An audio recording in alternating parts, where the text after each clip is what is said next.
BJP का दूसरा बड़ा फोकस है बुंदेलखंड पर। वो बुंदेलखंड जहां बीजेपी ने पिछली बार स्वीप किया था। कई सरकारें आई और गई, लेकिन बुंदेलखंड अपनी समस्याओं से जूझता रहा, विकास की दौड़ में पीछे रहा।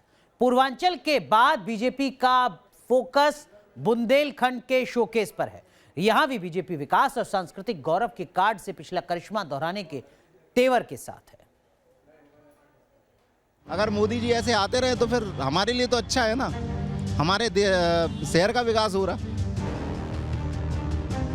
सही हो रहा है सर, हम तो चाहेंगे ये फिर से योगी जी की सरकार ही आए।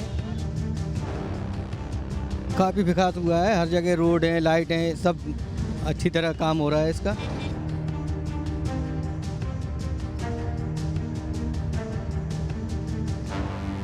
पूर्वांचल के बाद बुंदेलखंड पर फोकस। बदली तस्वीर दिखाएंगे, गढ़ बचाएंगे।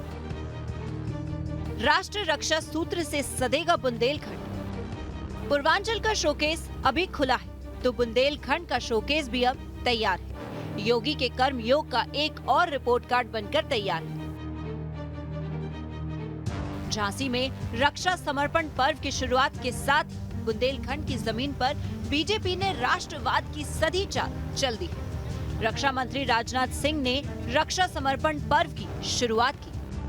मुझे कहते हुए खुशी है कि सरकार के प्रयासों से हमारा देश आत्मनिर्भरता की राह पर बड़ी तेजी से आगे बढ़ चला। आगामी दिनों में जो भी कार्यक्रम होने जा रहे हैं वे आजादी के इसी बदले हुए अर्थ को हमारे सामने प्रस्तुत कर रहे हैं। और साथियों, आज भारत की गिनती विश्व के उन देशों में होती है जिन्होंने की आजादी के बाद से लंबा सफर तय किया। 19 नवंबर को रानी लक्ष्मीबाई की जयंती के दिन खुद पीएम मोदी बुंदेलखंड के शोकेस से पर्दा उठाएंगे। यूपी के बुंदेलखंड का हिस्सा सत्ता की दौड़ में एक मुश्त 19 सीटें देता है। बाजी इन्हीं सीटों की है जिन पर पिछली बार बीजेपी ने कब्जा जमाया था। योगी इस बार धर्म, विकास और राष्ट्रवाद के योग के जरिए बुंदेलखंड का किला बचाने के लिए किलेबंदी कर रहे हैं। बड़े प्रोजेक्ट्स के जरिए बदहाल बुंदेलखंड को बदलने का रोड मैप है, जिसमें 100 नए सैनिक स्कूल की स्थापना, डिफेंस कॉरिडोर की आधारशिला खास है। खास बात ये भी है कि योगी ने यूपी के हर इलाके को उसकी स्थानीय अस्मिता से जोड़कर एक भावात्मक लहर पैदा करने की कोशिश की है। यूपी में मोदी, योगी और शाह का शोकेस सिर्फ विकास प्रोजेक्ट से नहीं भरा है, बल्कि इसमें काशी, अयोध्या और मथुरा से निकलते सांस्कृतिक राष्ट्रवाद का भी पुट है और पिछली सरकारों के कामों पर तीखा कटाक्ष। कौन भूल सकता है कि यूपी में कानून व्यवस्था की क्या हालत थी। यूपी में तो हालत ऐसे बना दिए गए थे कि यहां सड़कों पर राह नहीं होती थी, राह जनी होती थी।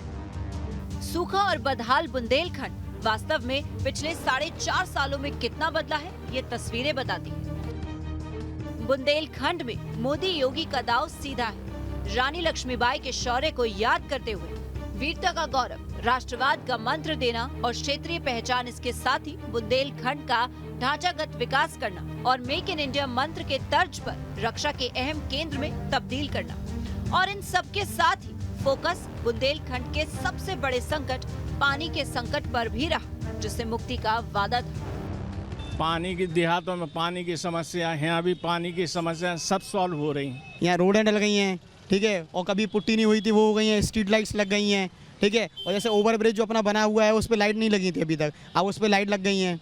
योगी सरकार ने भी बहुत अच्छे काम किए हैं। देखिए, देखा जाए तो गुंडागर्दी खत्म हो गई है यहाँ। आज से 5 साल पहले गुंडागर्दी बड़ी, मतलब काफ़ी गुंडागर्दी झांसी में ज़मीनों पे कब्जे हो जाते थे, वो सब बंद हो चुके हैं काफ़ी। योगी जी ने बहुत अच्छा काम किया है झांसी के लिए। तो क्षेत्रीय अस्मिता और पहचान के साथ ही बुंदेलखंड के विकास का शोकेस कितना असरदार होगा, ये कहना मुश्किल है। फिलहाल 19 नवंबर को झांसी में पीएम मोदी आत्मनिर्भर भारत के मंत्र पर फोकस करते हुए सशस्त्र बलों के देश में बना लाइट फाइटर हेलीकॉप्टर सौंपेंगे। स्वदेशी ड्रोन या मानव रहित यान और हाईटेक इलेक्ट्रॉनिक वॉरफेयर सूट भी सशस्त्र बलों को सौंपेंगे। बुंदेलखंड में योगी का विकास धर्म कार्ड विकास और राष्ट्रवाद में तब्दील हो जाता है। बदलाव की तस्वीर योगी के बुंदेलखंड के इस किला को कितना महफूज रख पाएंगी, ये बुंदेलखंड की जनता तय करेगी। फिलहाल तो बुंदेलखंड के शोकेस पर महादंगल को कसा जा रहा है। Team news nation. तो ये हम क्यों कह रहे हैं कि बीजेपी के लिए पूर्वांचल के बाद बुंदेलखंड का शोकेस बड़ा शोकेस है।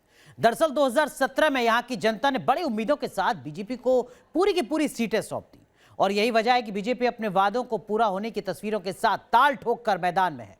बुंदेलखंड का मेगा शोकेस है बुंदेलखंड एक्सप्रेसवे, जो चित्रकूट से इटावा तक फैला हुआ है और इसकी लंबाई है 296 किलोमीटर। जी हाँ, ये बुंदेलखंड एक्सप्रेसवे की बात कर रहे हैं, जिसकी लागत 14,716 करोड़ के आसपास है। चित्रकूट से इटावा कुल 4 लेन का ये एक्सप्रेसवे है, जहां की जो रफ्तार है वो भी हम आपको बता दें 120 किलोमीटर प्रति घंटे की रफ्तार से यहां पर जो सड़कें हैं उन पर आप वाहन चला सकते हैं। वहीं जो हैवी व्हीकल हैं उनके लिए स्पीड भी अलग अलग है। 60 किलोमीटर हैवी व्हीकल के लिए है, 100 किलोमीटर की अलग अलग दायरे के हिसाब से यहां पर जो स्पीड है वो तय की गई है। लेकिन बड़ी बात यह है कि चित्रकूट से इटावा का 4 लेन का एक्सप्रेसवे यहां योगी सरकार की तरफ से दिया जा रहा है बुंदेलखंड के विकास के लिए, क्योंकि बुंदेलखंड वो इलाका है, बात चाहे मध्य प्रदेश की हो या फिर उत्तर प्रदेश के उस हिस्से की जो बुंदेलखंड के पूरे रीजन में आता है, जो विकास के पायदान पर अब से नहीं दशकों से बहुत पीछे खड़ा रहा है। लेकिन जरा बुंदेलखंड की स्थिति को भी आप समझें अगर,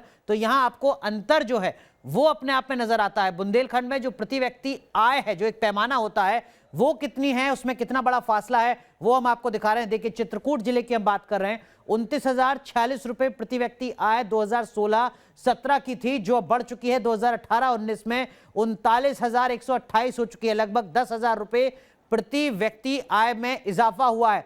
बांदा की अगर बात की जाए तो 33,429 रुपए 2016-17 में थी प्रति व्यक्ति आय, वो 2018-19 में बढ़कर 58,381 रुपए हो चुकी है। वहीं दूसरी तरफ झांसी की बात की जाए 71,275 रुपए प्रति व्यक्ति आय 2016-17 में, जो अब बढ़कर लगभग 80,000 रुपए के आसपास हो चुकी है। और अगर जालौन की बात की जाए तो 54,000 रुपए से बढ़कर 67,000 रुपए प्रति व्यक्ति आय हो चुकी है।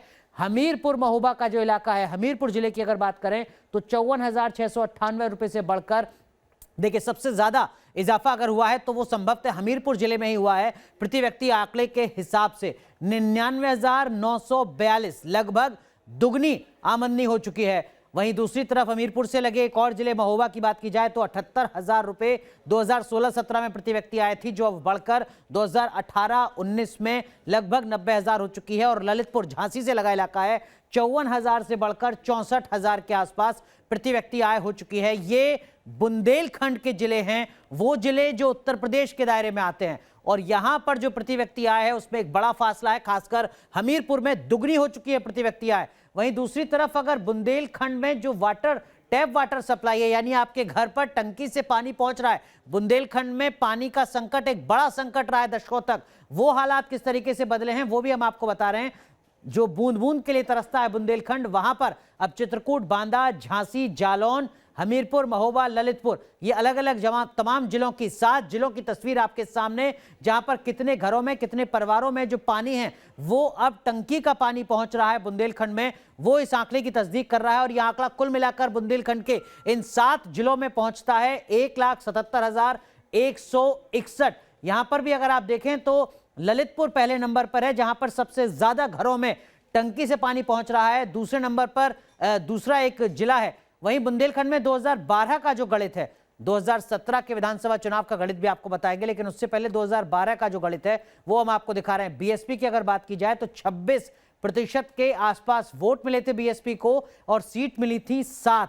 एसपी की अगर बात की जाए तो सीट 5 मिली, लेकिन वोट प्रतिशत रहा समाजवादी पार्टी का 25% से थोड़ा ज्यादा। कांग्रेस की बात की जाए तो वोट शेयर काफी रहा, 18% से ज्यादा कांग्रेस को वोट मिले। बुंदेलखंड में सांसद भी वहां से चुनकर आते रहे, लेकिन वो सीटों में कन्वर्ट नहीं हो पाए। बीजेपी को भी 2012 में लगभग 19% वोट मिला, सीट कम मिली थी, केवल 3 सीटें मिली थी। तो ये 2012 का गणित है, लेकिन 2017 आते आते और अब 2021 आते आते स्थितियां बदल चुकी हैं। सवाल यह है कि क्या बुंदेलखंड भारतीय जनता पार्टी के लिए संजीवनी साबित होगा?